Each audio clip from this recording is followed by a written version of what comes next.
Magandang umaga po sa inyong lahat, mga minamahal kong mga magulang at mga kapatid sa Panginoon. Magandang gabi naman po sa mga kapatid natin dyan sa Pilipinas. Humihingi po ako ng paumanhin para po doon sa hindi pa ho nakaalam na ang atin pong oras ay nag-adjust na uli, nag-fall back. Ibig pong sabihin, ang alas 7:30 dito po sa amin sa Manitoba ay lumalabas na 9:30 na po ng gabi sa Pilipinas. Patawad po at medyo gabi na po sa Pilipinas ngayon. Subalit naniniwala po ako na yun po ang mga may pagnanasang makinig at mag-aral ng salita ng Diyos ay gising pa ho ngayon at handa pong mag-aral ng mga salita ng Diyos. At katulad po ng naipangako ng inyong lingkod, hanggat tayo po ay may kakayahan at sa biyaya ng Diyos ay pinagkakalooban pa ng kalakasan, magpapatuloy po tayo sa pagtuturo at pag-aaral ng salita ng Diyos dito sa Tinig ng Pag-asa sa iba't ibang panahon ng ating mga buhay.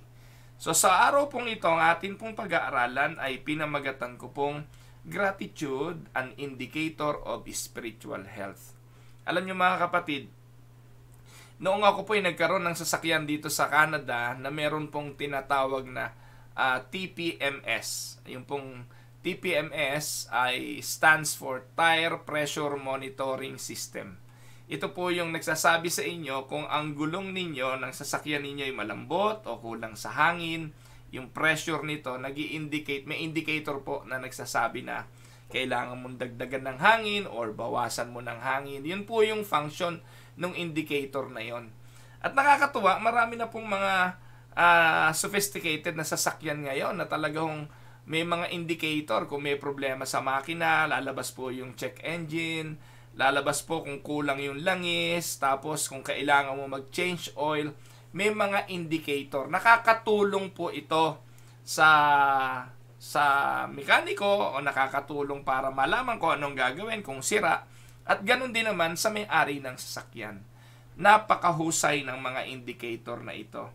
Sa buhay pananampalataya, may mga indicator din para ma-determine kung ang buhay spiritual ay healthy or not healthy.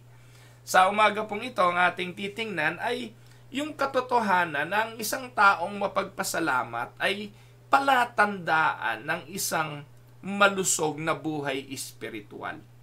Naniniwala po ba kayo doon? Kung gusto mo raw malaman kung healthy yung buhay ng isang Kristiyano, makikita mo ito sa kanyang pamumuhay. Kung laging puno ng pagrereklamo, alam mo hindi healthy yon. Kung lagi na lang puro paghihinanakit, puro sama ng loob, puro hugot na hindi positibo, iyon po ay indicator ng hindi healthy na buhay Kristiyano. Pero ang isa sa napakatibay na indikasyon ng buhay na malusog sa pananampalataya ay laging mapagpasalamat. Amen po ba doon mga kapatid? Alam nyo, we live in a world where many people take too much for granted. We take for granted a lot of things sa buhay natin. Masyado na nga po raw mapag-aksaya ang tao sa panahon ngayon eh. At ang isa sa pangunahing inaaksaya ng tao ay ang kanyang oras. Yung mga panahon na lumilipas nang hindi man lang na-appreciate, hindi man lang napasasalamatan, at hindi napagtutuunan ng malalim na pag-iisip. Alam nyo, there was a time when people were more grateful for the service and the works of others. Alam nyo po, ang isa sa napakahirap pong bayaran ay yung utang na loob eh. Hindi po ba? Yung pong utang na loob ay wala tayong pwedeng ibayad kung hindi salamat. Kung hindi thank you. Yung attitude of being grateful. Kasi po, minsan hindi naman natin kayang suklian kung anong ibinigay sa atin eh.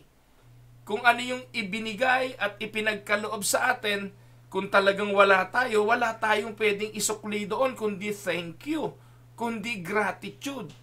Pero most of the time, nagiging grateful lang tayo sa mga big events ng buhay natin eh. Yun lang po yung isineselebrate natin.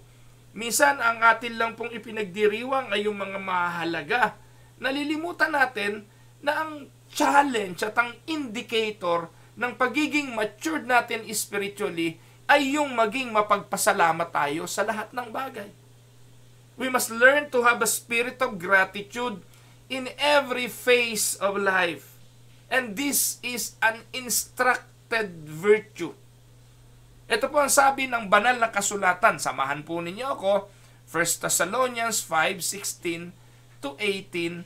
At para maintindihan natin, paalala ito at sinasabi po ito ng Biblia. Sabi ni Pablo sa mga taga-Tesalonica, "Rejoice always, pray continually, give thanks in all circumstances." Why? For this is God's will for you in Christ Jesus. Look at those indicators. If you are a rejoicing person, if you are a prayerful person, and you are always giving thanks, not only in the big things of life, but even in the smallest of things, you are a healthy spiritual person. At ang sabi, nagiging masunurin ka sa Diyos sapagkat ito ang kalooban niya para sa atin. Ang kalooban ng Panginoon para sa mga mananampalataya ay maging puno ng kagalakan, maging mapanalangin lagi, at maging mapagpasalamat. So in this lesson for today, I would like to start our Monday on the subject of gratitude. Maging mapagpasalamat. And there are some verses. Let us reflect on these verses. Mahalagang mga talata para ma-develop sa atin yung spirit of gratitude. Alam niyo mga kapatid, nabanggit ko na kanina, mahirap bayaran ang utang na loob. Pero yung pasasalamat, yung pagsasabi ng thank you, ay isang paraan ng pagbabayad ng utang na loob. Iba-iba hong tao. Meron ho talagang taong hindi marunong tumanaw ng utang na loob. Pero pag nakita ho natin mga kapatid, yung ating kalalagayan sa harapan ng Diyos, walang reason para hindi tayo magpasalamat dahil wala naman tayong atin. Lahat ng bagay ay galing sa Diyos. And on that context, we need to offer Him all the thanksgiving, all the praises, and the gratitude of our heart. Pumunta po tayo sa ilang mahalagang mga talata and let us reflect on these verses about gratitude. Una po, Deuteronomy 28:47-48. Sa lumang tipan tayo muna. Sabi po ng talata, "Because you did not serve the Lord your God joyfully and gladly in the time of prosperity, therefore in hunger and thirst, in nakedness and dire poverty, you will serve the enemies the Lord sends against you. He will put an iron yoke on your neck until He has destroyed you." Look how important being joyful and being glad. Ito po. Sabi diyan sa verse 48, "Therefore in hunger and thirst, in nakedness and dire poverty, you will serve the enemies the Lord sends against you, because you did not serve the Lord joyfully and gladly." Alam niyo po mga kapatid, indication nga kasi yan ng isang lumalagong mananampalataya ang naglilingkod sa Diyos hindi lang sa panahon ng kasaganaan, pero yun ang unang-unang dapat nating ipagpasalamat. When you receive a good thing from the Lord, the initial reaction of a believer should be gratefulness and gratitude or thanksgiving. Alam naman natin ang kasaysayan niyang Israelita Pinagpapala ng Diyos lagi. Kasaganaan ang pinagkakaloob, pero ang ganti ay pagrereklamo. Kaya sabi ng Diyos, dahil hindi ninyo ginawang pasalamatan ako, hindi nyo ginawang magalak at paglingkuran ako, anong gagawin ko? You will suffer. You will experience poverty. You will serve the enemies that the Lord sent against you. He will put an iron yoke in your neck. Apo? 1 Chronicle 23:10, they were also to stand every morning to thank and praise the Lord. They were to do the same in the evening. So ano po pinakikita ng talatang yan? Ang pagpapasalamat sa Diyos, ang attitude and spirit of gratitude should be seen to the believers of the Lord in the morning and in the evening, meaning sa lahat ng sandali ng kanilang buhay. Mapupuno ang kanilang mga labi dapat ng papurit pasasalamat sa Diyos. Psalms 79:13, then we, your people and sheep of your pasture, will praise you forever from generation to generation. We will recount your praise. Yan po ang paalala ng salmista. Psalms 104, enter his gates with thanksgiving and his courts with praise. Give thanks to him and praise his name. Inuusal yan sa mga tawag ng pagsamba, inuusal sa call to worship at sa mga praise and worship. Binabasa ng mga leader yan to encourage the believers to come and worship and thank the Lord. Psalms 119:62, at midnight I rise to give you thanks for your righteous laws. And Psalms 150, let everything that has breath praise the Lord. So gratitude and praise are synonymous. No po? Kailangan po nating ibigay yan sa Diyos at hinihingi yan ng Diyos. Let us reflect on those verses. Malakay chapter 2 verse 2, if you do not listen and if you do not set your heart to honor my name, says the Lord Almighty. Ano sabi niya? I will send a curse upon you, and I will curse your blessings. Yes, I have already cursed them because you have not set your heart to honor me. That is how important gratitude. That is how important honoring God by giving thanks to Him. Luke chapter 17 verse 18, natatandaan niyo po ba yung mga pinagaling ng Panginoon? 10 yung pinagaling, isa lang bumalik. Was no one found to return and give praise to God except this foreigner? So, it is a must. Hinahanap ng Panginoon yung pagbabalik natin ng gratitude. We cannot bring back anything to God in terms of material things. The only thing that we can give Him back is our thanksgiving. Romans 1:21, for although they knew God, they neither glorified Him as God, nor gave thanks to Him, but their thinking became futile and their foolish hearts were darkened. Yan po ang paglalarawan ni Apostol Pablo sa maraming tao eh. Bagamat kilala nila ang Diyos, pero hindi nila niluluhati ang Diyos. Hindi nga nila binibigyan ng pasasalamat ang Diyos. Bakit? Kasi ang kanilang mga isipan, ang kanilang mga puso ay nangagsidilim. Ito po, Ephesians 5:20. Always giving thanks to God the Father for everything in the name of the Lord Jesus Christ. 1 Timothy 4:4, for everything God created is good, and nothing is to be rejected if it is received with thanksgiving. Hebrews 13:15, through Jesus, therefore, let us continually offer to God a sacrifice of praise, the fruit of lips, and confess His name. Pwede pa ho akong mag-cite ng marami, pero ilan lang po ito sa mga naitala ko at napakadaming talata sa Bible na patuloy na hahamon at mag-e-encourage sa atin na ibigay sa Diyos ang gratitude at pasasalamat. Naniniwala po tayo, mga kapatid, na palatandaan, indicator ng ating spiritual health, ang spirit of gratitude. The Bible teaches 3 important reason to be grateful. One of the most admirable traits a person can have is that of a well-developed sense of gratitude. Isa sa pinaka nakakahanga na trait ng isang tao yung laging mapagpasalamat, hindi po ba?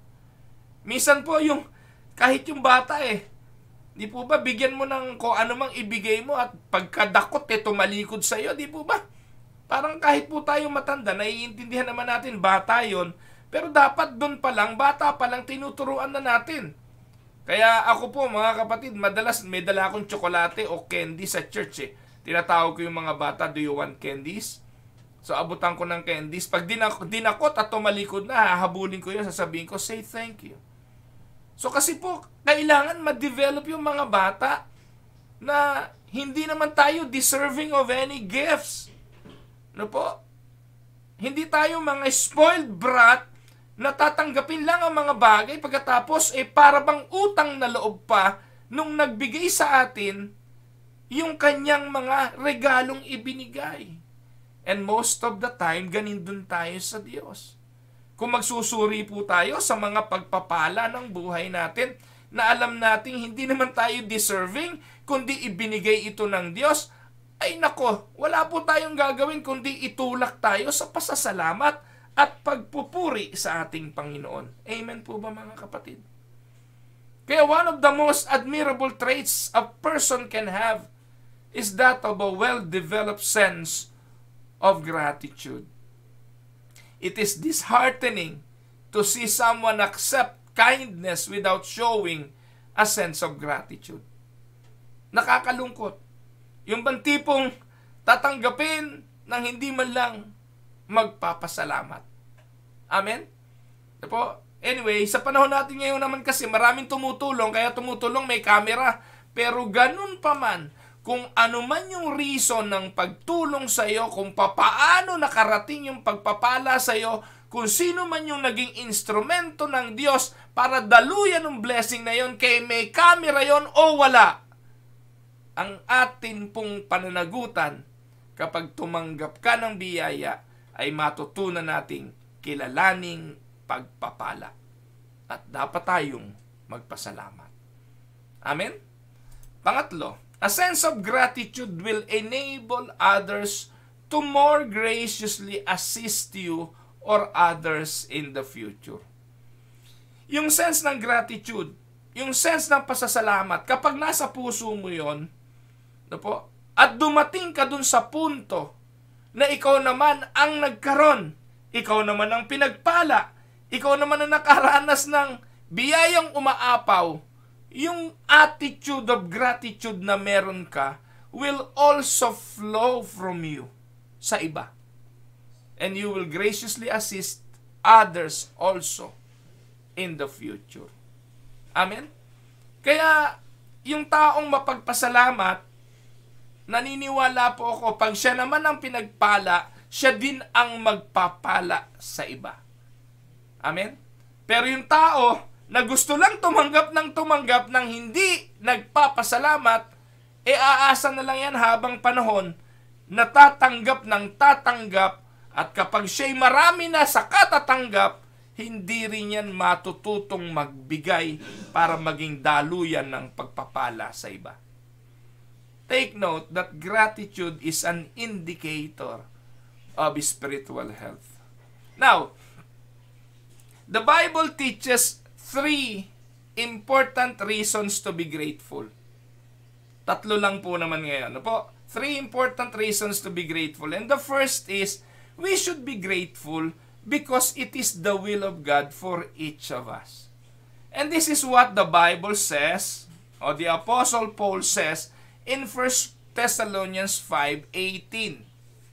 Give thanks in all circumstances, for this is God's will for you in Christ Jesus. So, ang maging mapagpasalamat ay kalooban ng Diyos. He emphasizes, the Apostle Paul emphasizes to give thanks, not only in some of the circumstances, not only in the big blessings of life, not only in the big details of life, but it says that in all circumstances. Ang tanong, sa Thessalonians lang ba sinabi ni Paul ang bagay na yan? Hindi. Maging sa Efeso, sabi po ni Paul sa Ephesians 5:20, always giving thanks to God the Father for everything. Everything in the name of our Lord Jesus Christ. Here, instead of referencing In everything, the Apostle Paul describes it always. Doon po kasi sa Thessalonian, give thanks in all circumstances. Sa Ephesians, always giving thanks. Ano po? Instead of referencing in everything, sinabi niya always for all things. So ano pong pinakikita nito sa atin bilang follower of Jesus Christ? Gratitude holds a high place in our lives. Amen?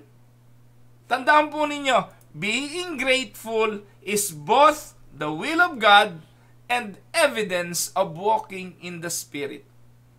Yung tao pong namumuhay sa Espiritu, lumalago sa buhay na espiritual, maniwala ho kayo o hindi, magiging mapagpasalamat sa lahat ng circumstance.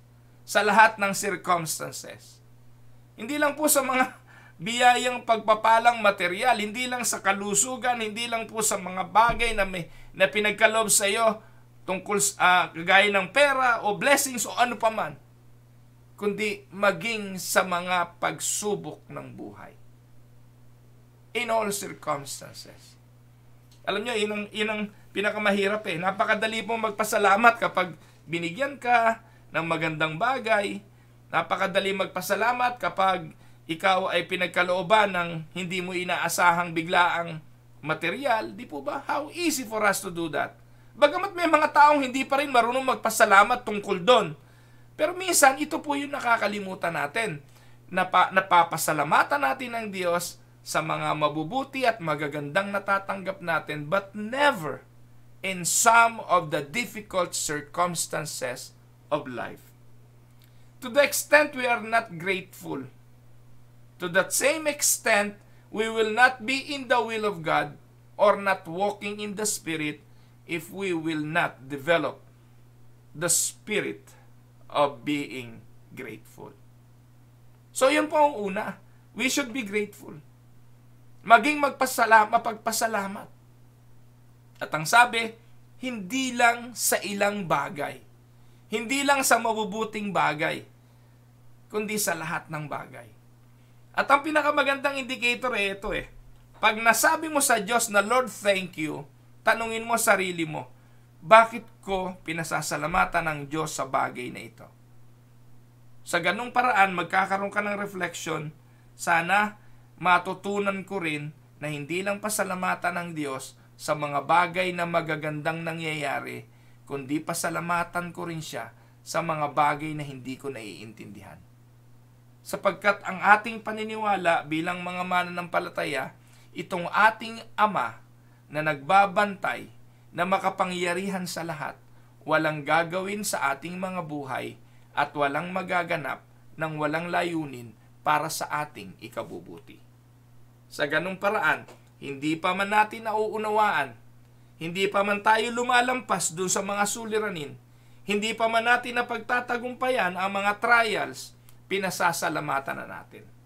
For we believe that God has a plan and a great purpose. Amen? Pangalawang bagay, second thing, Jesus gives us the power to be content, which is directly connected to gratitude. Huwag ninyong kakalimutan. Yung mga bagay na mahihirap sa buhay, totoong mahirap. Yung mga bagay sa buhay natin na hindi natin magawa, kaya hindi natin nagagawa dahil hindi natin kaya sa ating mga sarili. At sa mga pagkakataong hindi natin kaya, kailangan natin ng tulong ng Diyos. Kaya po naniniwala ako, maging ang mapagpasalamat na espiritu, kailangan natin ang kapangyarihan ng Diyos para magawa natin ito. Alam niyo, ang isang bagay na napakahirap ay ang maging kontento. Contentment is a difficult thing. Sa bansang Israel, mga kapatid, naalala naman ninyo nung sila'y nasa Ehipto, pagkatapos pinalaya sila.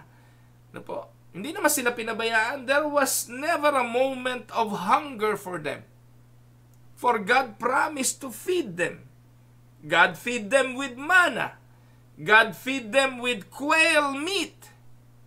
Pero sa kabila nun, Sumasawa sila sa mana, sumasawa sila sa quail, sa pugo. At dahil doon, they kept on complaining. Kung merong isang bagay na napakahirap sa buhay ay ang makontento. Kapatid, ikaw na nakikinig sa akin ngayon. Kontento ka ba? Kontento ka ba sa buhay mo, sa asawa mo, sa pamilya mo, sa mga anak mo, kung ikay anak, sa magulang mo? Kontento ka ba sa simbahang pinaglilingkuran mo, sa simbahang inaatinan mo, dinadaluhan mo, sa mga sermon na naririnig mo? Kumusta ka? Sa trabaho, kontento ka ba? Kontento ka ba bilang tao? Well, pastor, kung ako tatanungin mo, yes, there are some areas of my life that I am fully contented, but there are some areas that I do not. Well, sasabihin ko sa inyo, normal naman po talaga yan. Pero ito po yung challenge eh. Papaano tayo magiging kontento? Alam niyo po, ang sabi po sa ating second point, Jesus gives us the power to be content. How? Contentment is directly connected to gratitude. Kapag ikaw ay taong laging natututong magpasalamat, matututunan mong maging kontento. Amen mga kapatid. Ano po sabi ni Paul? Apostle Paul in Philippians chapter 4, 11 to 13. Ito sabi niya, I am not saying this because I am in need. Tanong, may pangangailangan ba siya o wala? Meron. Pero sabi niya riyan, hindi ko to sinasabi sa inyo dahil ako'y nasa pangangailangan.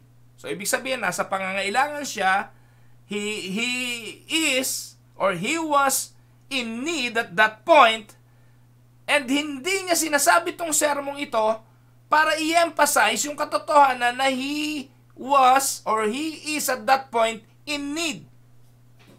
Ang sabi ni Paul, oo, may pangangailangan ako. Pero hindi ko sinasabi sa inyo to dahil may kailangan ako.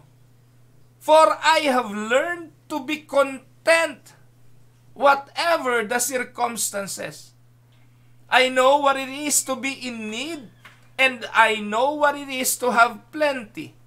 I have learned the secret of being content in any and every situation, whether well-fed or hungry, whether living in plenty or in want. I can do all this through Him who gives me strength. Now, paano natutunan ni Apostle Paul yan? Paano na-develop ni Paul ang attitude of contentment? Na sa lahat ng circumstances, ay natutunan niyang maging kontento. Sabi niya sa verse 12, I know what it is to be in need, and I know what it is to have plenty. I have learned the secret of being content. What do you think is the secret? Binanggit natin mga kapatid, the power of contentment is directly connected to gratitude. That is the secret. If you will learn to be grateful, if you will learn the spirit of gratitude, you will be contented. Amen? Kaya wala kang gagawin dapat bilang Kristiyano, bilang tao, bilang mananampalataya, kundi maghanap ng reason para magpasalamat. At kapag ganun ang ginawa mo, matututunan mo, byproduct ng pagiging grateful, ang pagiging kontento. Mawawala ang inggit kasi pinasasalamatan mo. One example, ako po'y laging nagpapasalamat sa Diyos sa akin pong 2011 Dodge Journey. That is my car. Yung 2011 Dodge Journey ko, binili ko po yan way back 2016, kung hindi ako nagkakamo, 2017. Ilang taon na ba yun ngayon to eh? 6 years na. Tama, 2017 nga ba? 2023. Tama, 6 years na po yung akin po. Nabili ko po yung segunda mano. Yung po ay nabangga, wasak. Tapos po, binili ng isang repair company o yung nagre-repair, no? Tapos ginawa, ni-repair niya, binenta. Ako naman po binili ko po nung mga panahon na yun, $6,000 ko po yung binili, hulugan. Binayaran ko po yun ng 3 taon. Can you imagine, no? Isang $6,000 na kotse, 3 years ko pa kung binayaran yon. Ngayon, kotse ko pa hanggang ngayon yon. Umaandar pa rin ho yun. Marami na pong nagiging sira, napapalitan. Halos kalahati na ho siguro ng pyesa no, napalitan na nung aking mekaniko eh. Ganun lang po ginagawa kasi wala naman po ako pambili ng bago. Pero what I do every morning, every time nasasakay ako, Lord, thank you po rito sa coaching to. Salamat po dahil ubod ng lamig po dito sa Canada. Napakaginaw po rito. Hindi po pwedeng ikaw ay maglalakad dito pag winter. O kaya ako ay make it a point, yung mga anak ko po kung may lalabas po at papasok sa school as much as possible, gusto ko ihatid. Kasi nga po, pag minus 40 degrees centigrade, minus 50 minsan, imagine niyo yung ginaw na yun. Kaya kapag meron kang kotse na kahit luma, kahit hindi, kahit hindi fully electric, kahit hindi brand new at model 2023, dapat matuto kang magpasalamat dahil meron ka sasakyan kahit paano. At kapag lagi mong ginagawa yung bagay na yon, hindi mo titingnan yung 2023 model, hindi mo titingnan yung mga Tesla na tumatakbo sa kalye. Ang matututunan mo sa buhay ay ang pasalamatan kung anong meron ka. At makukontento ka. Amen? Tatanggalin pa ng espiritu ng gratefulness, ng gratitude, ang pagiging inggitero mo sa iba. Amen? So notice how God through Christ provides each of His follower the power to be content regardless of their situation. Think through how essential and powerful the power is that works in us if it provides the capacity to be content in everything. Paul stated in an earlier chapter of the same book, in the book of Philippians, chapter 2, verse 14, ano sabi ni Paul? Do everything without grumbling or arguing, so that you may become blameless and pure, children of God without fault in a warped and crooked generation. Then you will shine among them like stars in the sky. Look at those last words. You will shine among them like stars in the sky. Ano ibig sabihin nun? Yung buhay mo bilang Kristiyano, magiging liwanag sa iba, magiging ehemplo sa iba, makikita ng iba na ikaw ay kontento, hindi ka reklamo ng reklamo, hindi ka nakikipagbabag. Ano po? Dahil lang sa mga bagay na material, bunga ng inggit at bunga ng pagseselos. Do all things without complaining and disputing. Yan ang ibang version eh. Mga kapatid, this is only possible through the power of Christ which works in us. Sa mga talatang yan, Paul emphasizes the power of Christ to help us because he understands the impossibility of living this way outside of God, outside of Jesus. You will never learn contentment outside Christ. You will never learn to be grateful outside Christ. When we consider how tough our circumstances can actually be, we begin to understand why it takes the power of Christ working in us to make contentment even possible. Tough circumstances require great power for contentment.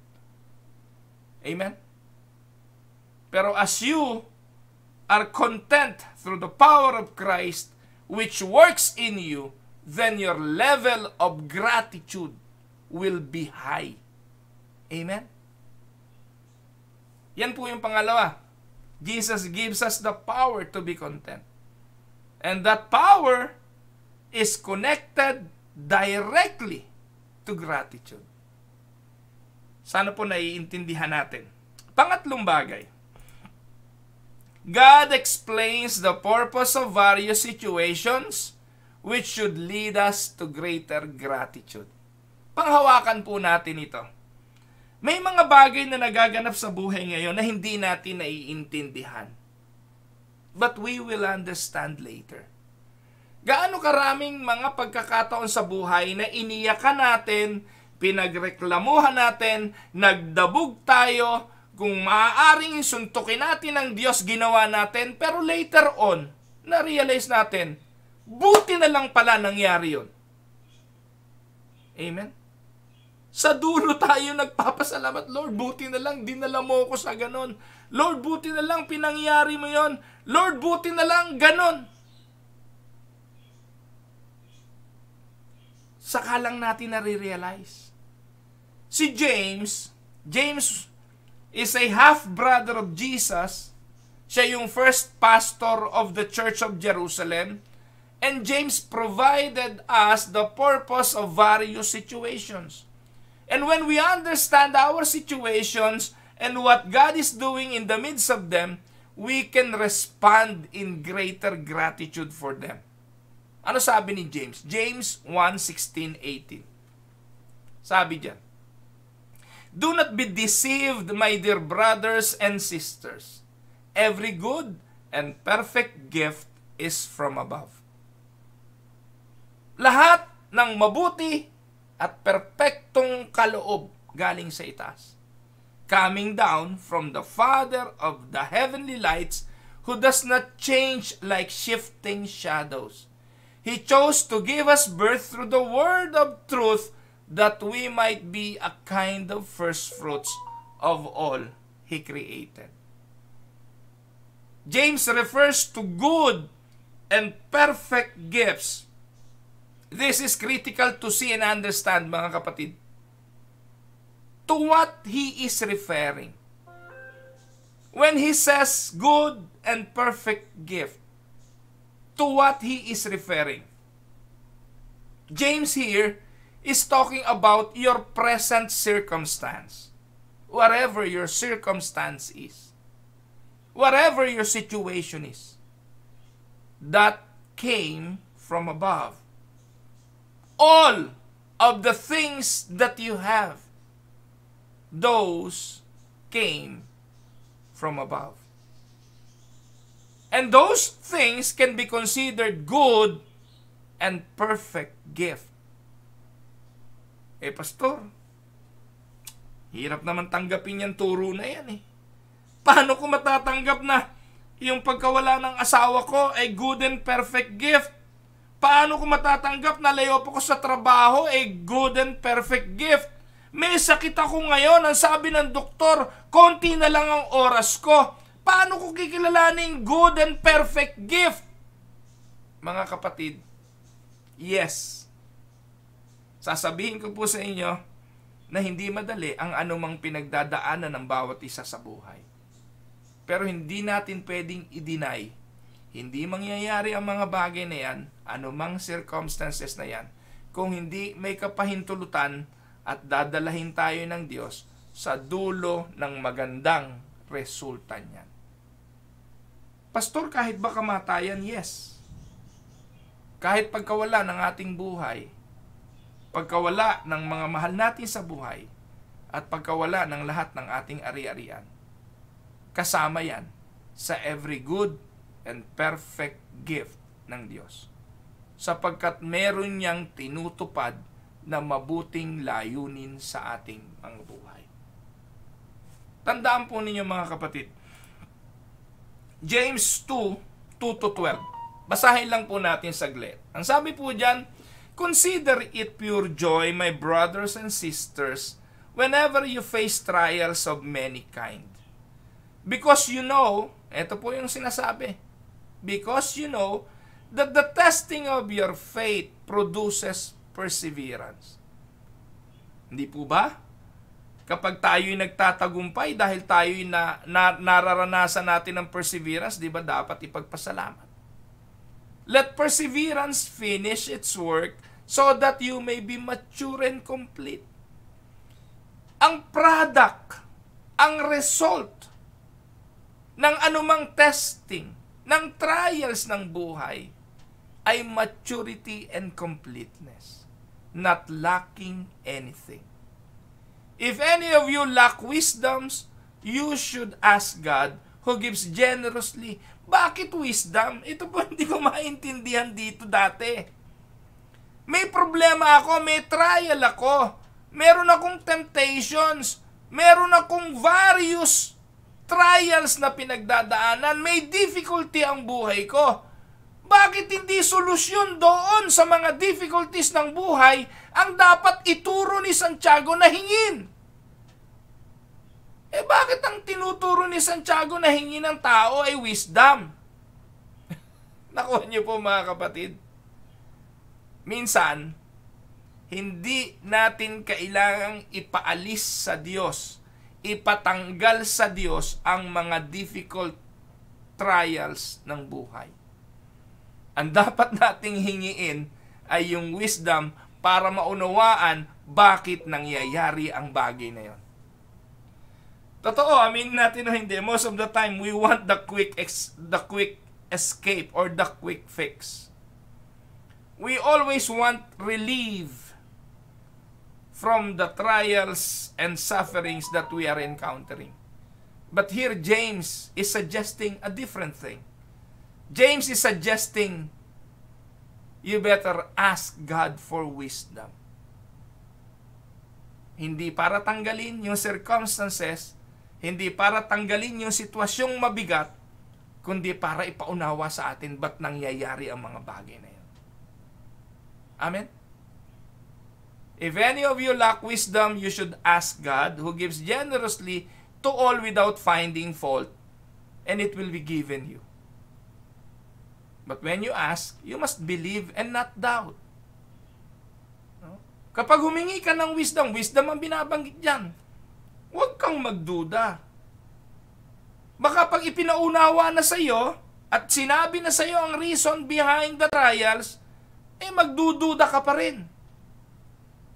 Because the one who doubt is like a wave of the sea, blown and tossed by the wind. That person should not expect to receive anything from the Lord. Such a person is a double-minded and unstable in all they do.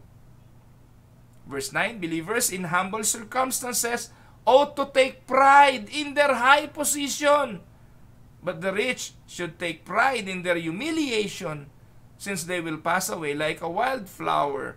For the sun rises with scorching heat and withers the plant. Its blossom falls and its beauty is destroyed. In the same way, the rich will fade away even while they go about their business. But blessed is the one who perseveres under trial, because having stood the test, that person will receive the crown of life that the Lord has promised to those who love Him. Amen? Mga minamahal na mga kapatid, in the midst of your pressured situations, God is helping you become a kind of first fruit of His creation. In other words, God desires to use your circumstances to help you become a prime example of what He created to be, set apart to Himself. A sanctified person made holy for His divine purpose. So therefore, in the midst of those circumstances, we can be content or full of gratitude because we understand the purpose of what God is doing and what He intends to happen in us through them. Amen? Yan po, kung babasahin pa ho natin yung James 1:13-15. Sabi nga, if you are not content and not grateful, we set ourselves to sin. The lack of gratitude and contentment provides a fertile environment for our wants, desire, or lust. Tuloy po natin ang basa ng James 1:13-15. Ano pang sabi niya? When tempted, no one should say, God is tempting me. For God cannot be tempted by evil, nor does He tempt anyone.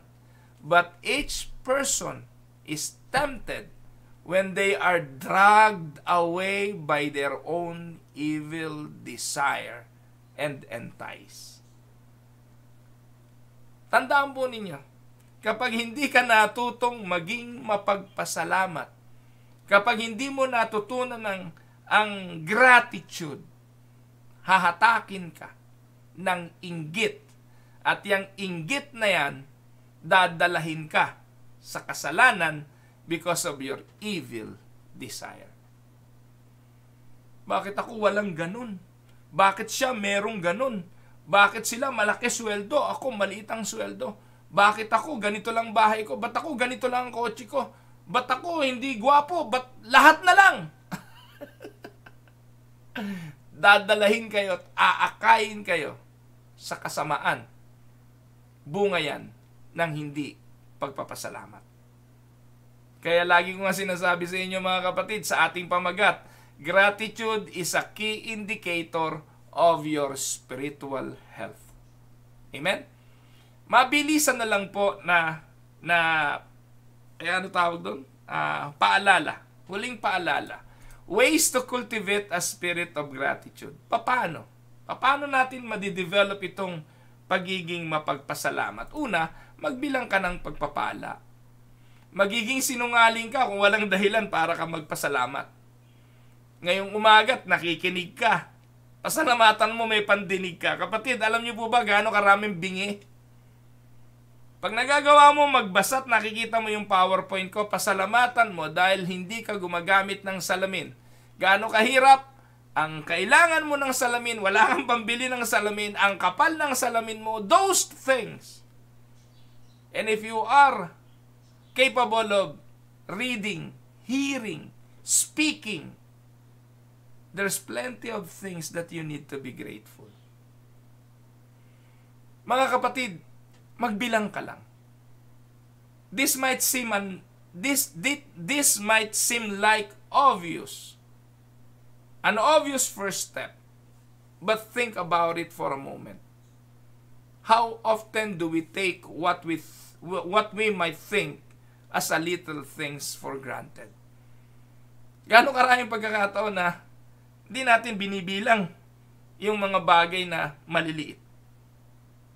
And we take them for granted. Amen? Pangalawa. Second, practice gratitude in difficult times. Yes, kung nakadevelop ka na magbilang ng pagpapala, i-practice mo naman ngayon magbilang ng pagpapala kapag ikaw ay nasa difficult situations.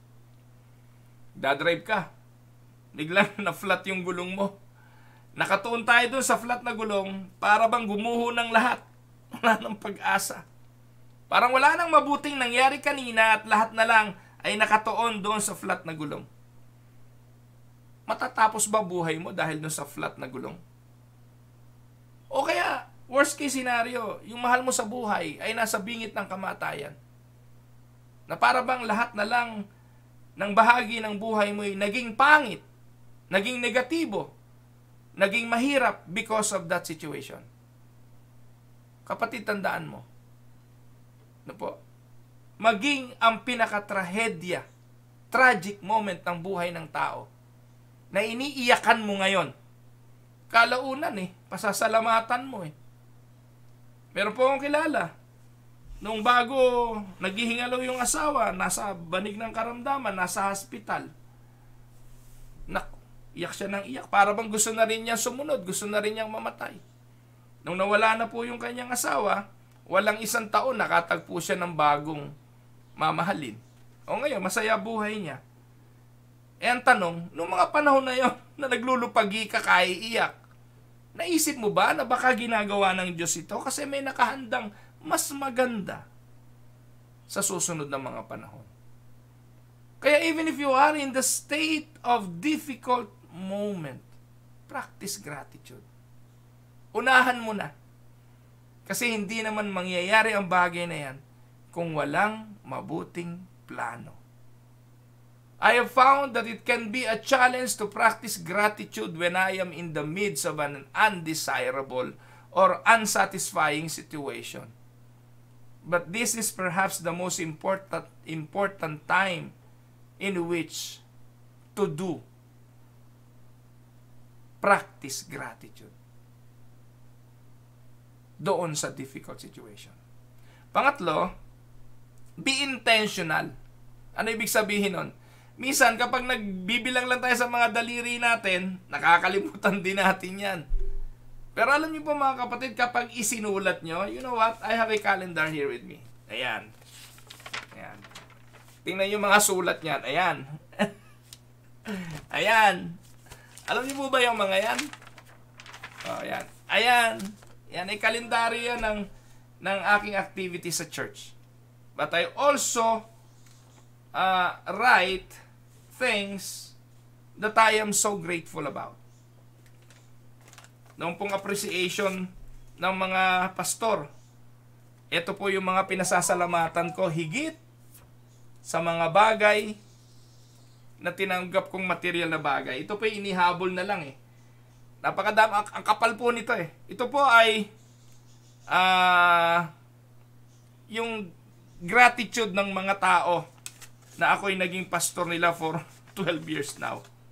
At binigyan po ako ng regalo ng church. Binigyan po ako ng mga kapatiran. May nag-treat po sa amin sa dinner at kung ano-ano pa. But this is the best gift that I received from the Winnipeg Unida congregation. Yung pong mga kataga ng kanilang pasasalamat. Thank you for giving us a place to learn about God, and thank you for being nice to us. Sander. Alam niyo ba ilang taon tong si Sander? Ilang taon nga ba tong si Sander? Parang, ano lang ho ito? 9 or 7? Maliit pa ho ito, bata pa ho ito eh. And thank you for giving us a place to learn about God. Alam niyo mga kapatid, kapag ako medyo nalulungkot, nandito lang naman ito sa tabi ko rito eh. Binabasa ko po yan. Be intentional. Write your gratitude. Ako man po ganun. Kaya, paano ba ako nakalampas nung nakaraang 2022? Paano ba kami nakalampas nung pandemic? The same calendar na meron kami nung panahon ng pandemic, binabalikan ko po yun. Pinitingnan ko po yung mga pasasalamat na ibinigay, na ginawa ng Diyos, na isinulat ko sa aking kalendaryo. Be intentional. Whether it's done on paper or a computer screen, a transformation takes place when thoughts, feelings, and ideas are made concrete by being translated into words. Amen? Pang-apat, make practicing gratitude a habit. Our everyday lives are peppered with habits that are part of our daily routine and have become a natural extension of who we are and how we choose to live our lives. Yang habit na didevelop yan. Kung hindi ka madasalin, magdasal ka na magdasal, madidevelop mo yan. Kung hindi ka nagsasalita ng po at opo, lagi mong gawin, madidevelop mo yan. Kung gusto mong kumanta ng kumanta, madidevelop mo yan. Kahit hindi kagandahan, kumanta ka. Ganon din ang attitude of gratitude. Mag-practice kang magpasalamat. Kaya ito challenge ko sa inyo, yung mga hindi pa matutulog. Ngayong umaga, paglabas nyo ng bahay, maghanap kayo ng 5 taong pasasalamatan ninyo. Tapos mamayang gabi, sulat nyo. Makikita mo kapatid, yung 5 taong pinasalamatan mo na yon, mas marami ang tatanggapin mong gratitude galing sa iba dahil sa ginagawa mo. Nagre-reciprocate yan eh. Amen? Kahit sa trabaho, may iwasan din ang mga reklamo, may iwasan din ang may makaaway kung papraktisin mo ang gratitude and make it a habit. Panghuli na po ito, share with others. Alam nyo, joy has a way of spreading when, as a natural extension of acknowledging and expressing gratitude for our blessings, we take things another step and extend part of those blessings to others. Nakakahawa po yan, mga kapatid. Nakakahawa po ang sama ng ugali. Nakakahawa rin, mga kapatid, ang spirito ng pasasalamat. Kaya, hindi lang po sa oras ng kakain tayo nagpapasalamat, kundi sa lahat ng circumstances. Amen?